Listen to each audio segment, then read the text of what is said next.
Hi everyone.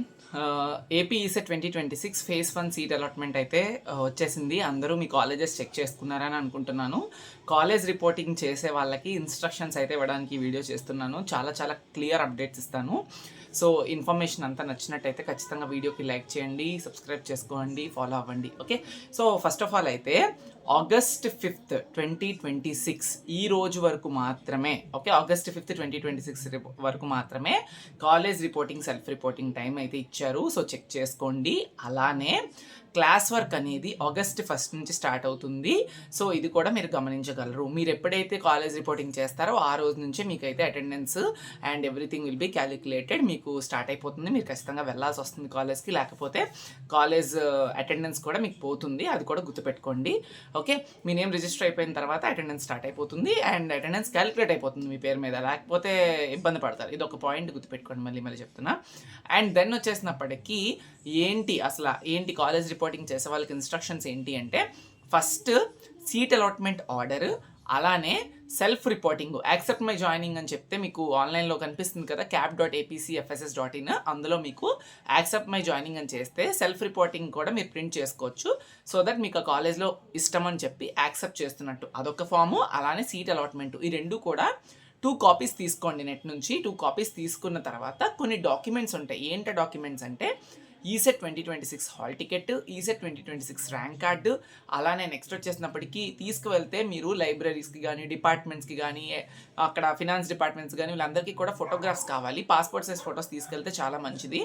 Okay, అది కూడా తీసుకొని వెళ్ళండి. ఈ సెల్ఫ్ రిపోర్టింగ్ ఆర్డర్, అలానే ఏదైతే మీకు సీట్ అలాట్మెంట్ ఉందో ఇవి కూడా 2 కాపీస్ తీసుకొని వెళ్ళండి. అలానే మీ తీసుకెళ్తే ఆధార్ కార్డ్ తీసుకొని వెళ్ళండి. And income certificate, caste certificate, EWS certificate and diploma, తర్వాత మార్క్స్ మెమోస్ లేదా ఒరిజినల్ పీసీ ఉంటే మీ దగ్గర ప్రొవిజనల్ సర్టిఫికేట్, అది కూడా తీసుకెళ్ళొచ్చు. తర్వాత ట్రాన్స్ఫర్ సర్టిఫికేట్, టీసీ లేకపోతే మీకు ఏం చేయాలో చాలాసార్లు నేను చెప్పాను. సబ్మిట్ చేస్తామని చెప్పండి, వాళ్ళు టిక్ చేసుకుంటారు. ఓకే, దాంతో పాటుగా ఇంకేం తీసుకెళ్ళాలి అంటే స్టడీ సర్టిఫికేట్స్ తీసుకొని వెళ్ళాలి. ఒకవేళ మీరు ఏదైనా స్పెషల్ కేటగిరీ సర్టిఫికేట్స్ ఉంటే మీ దగ్గర అది తీసుకొని వెళ్ళండి. ఎస్ఎస్సి మార్క్స్ మెమోస్ ఏవైతే ఉన్నాయో, ఎస్ఎస్సి మార్క్స్ మెమోస్ ఇవన్నీ కూడా originals along with the xerox copies 2 sets తీసుకొని వెళ్తే చాలా మంచిది. మీకు అక్కడ సీట్ అలాట్మెంట్ ఆర్డర్లో ఒక పాయింట్ మెన్షన్ చేశారు, ఒరిజినల్స్ అనేవి వెరిఫికేషన్కి మాత్రమే కానీ వాళ్ళకి సబ్మిట్ చేయాల్సిన అవసరం లేదని చెప్పి అక్కడ మెన్షన్ చేశారు. ఎవరైతే సెకండ్ కౌన్సిలింగ్ పెట్టుకోవాలనుకుంటున్నారో స్ట్రిక్ట్గా నేను చెప్పేది ఏంటి అంటే, ఒరిజినల్స్ సబ్మిట్ చేయడానికి ఇబ్బంది పడతారు, చెయ్యొద్దు. ఓకే, ఆల్రెడీ సీట్ అలాట్మెంట్లో మెన్షన్ చేశారు, మీకు సెకండ్ కౌన్సిలింగ్ పెట్టుకునే ఆలోచన ఉంది అంటే ఒరిజినల్స్ మాత్రం సబ్మిట్ చేయొద్దు. ఒకవేళ వాళ్ళు అడిగితే కనుక we're in situation, we're thinking about that to keep the second counselling అని చెప్పి వాళ్ళకి తర్వాత ఇస్తామని చెప్పండి.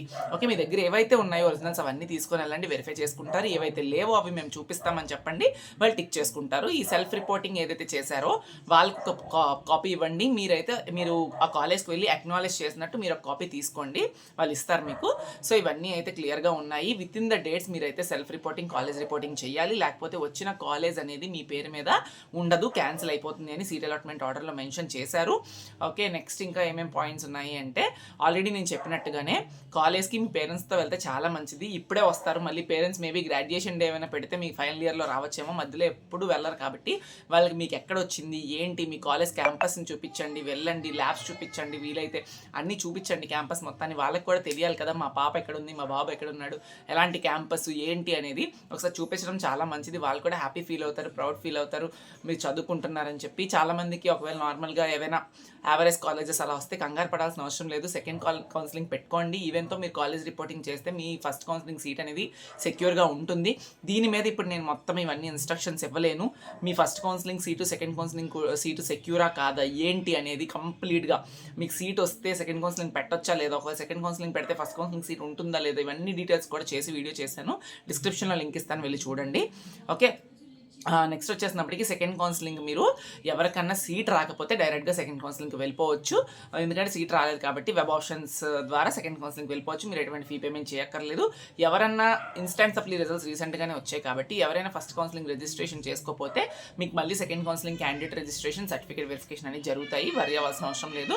నాకు తెలిసినంత వరకు మేబీ ఒక 1 వీక్లో నోటిఫికేషన్ ఎక్స్పెక్ట్ చేయొచ్చు మనం. ఆగస్ట్ 2nd వీక్లో కల్లా మీకు సెకండ్ కౌన్సిలింగ్ కూడా స్టార్ట్ అవ్వడానికి హై నెంబర్ ఆఫ్ ఛాన్సెస్ అయితే ఉన్నాయి. సో ఇది కాలేజ్ రిపోర్టింగ్ కోసం. మీకు ఏ డౌట్స్ ఉన్నా కాలేజ్ వాళ్ళతో అడగండి. ఒకవేళ కనుక మీరు సెకండ్ కౌన్సిలింగ్ పెట్టుకునే ఉద్దేశం ఉంటే కనుక బిల్డింగ్ ఫండ్ ఏదైతే ఉందో ఆ బిల్డింగ్ ఫండ్ ఒకవేళ మేము ఇప్పుడు పే చేస్తే, మా సీట్ అలాట్మెంట్ మీరు యాక్సెప్ట్ చేస్తే, సెకండ్ కౌన్సిలింగ్ మేము వేరే కాలేజ్కి వెళ్ళిపోతే మరి మా బిల్డింగ్ ఫండ్ రిఫండ్ అవుతుందా లేదా అనేది అడగండి, తెలుసుకొని మీరు కట్టండి. ఎవరైతే ఫీ రియంబర్స్మెంట్ ఎలిజిబుల్ స్టూడెంట్స్ ఉన్నారో ట్యూషన్ ఫీజు ఎలాగా పే చేయాల్సిన అవసరం లేదు. మీకు కొన్ని విడతల్లో కాలేజ్కి అయితే అమౌంట్ పడుతుంది. అలానే ఫీ రియంబర్స్మెంట్కి ఇనెలిజిబుల్ స్టూడెంట్స్ ఎవరైతే ఉన్నారో వాళ్ళు కూడా ఇప్పుడు ట్యూషన్ ఫీజు అయితే పే చేయాల్సిన అవసరం ఉండదు. Once final phase of admission అయిన తర్వాత మీకైతే సీట్ అనేది కన్ఫర్మ్ చేసుకొని పే చేయండి. అక్కడైతే మెన్షన్ చేశారు సీట్ అలాట్మెంట్ ఆర్డర్లో ఇనెలిజిబుల్ ఆర్టీఎఫ్ ఫీ రియంబర్స్మెంట్ వాళ్ళు ఏం చేయాలి అనేది అక్కడ మెన్షన్ చేశారు, ఒకసారి చెక్ చేసుకోండి. ఓకే, అండ్ అలానే అటెండెన్స్ అనేది మ్యాండేటరీ. మీరు సీట్ అలాట్మెంట్ చేసిన తర్వాత, కాలేజ్ రిపోర్టింగ్ చేసినప్పటి నుంచి మీ అటెండెన్స్ అనేది మీకు వచ్చేస్తుంది. FRS ఉంది చాలా కాలేజెస్లో, ఫేస్ రికగ్నైజేషన్ సిస్టమ్, కాబట్టి ఎవ్రీడే మీరైతే వెళ్ళి వేయాల్సి వస్తుంది. ఓకే, ఇది చూసుకోండి. మళ్ళీ ఇప్పుడు మీరు ఏదో సెకండ్ కౌన్సిలింగ్ వెయిట్ చేసి 10 రోజుల తర్వాత మీరు ఈ కాలేజ్కి వెళ్లకుండా ఈ అటెండెన్స్ అంతా పోగొట్టుకొని మళ్ళీ చాలా ఇబ్బంది పడి 75% కన్నా తక్కువ వచ్చేసిందని చెప్పి బాధలు పడకండి. సెకండ్ కౌన్సిలింగ్ మీరు వెళ్ళాలనుకున్నా కూడా ఫస్ట్ కౌన్సిలింగ్ కాలేజ్ రిపోర్ట్ చేస్తే కనుక మీరు ఏదైతే కాలేజ్ ఉందో మీరు వెళ్ళిపోండి. అటెండెన్స్ అనేది మిస్ చేసుకోవద్దు, క్లాసెస్ కూడా మిస్ చేసుకోవద్దు.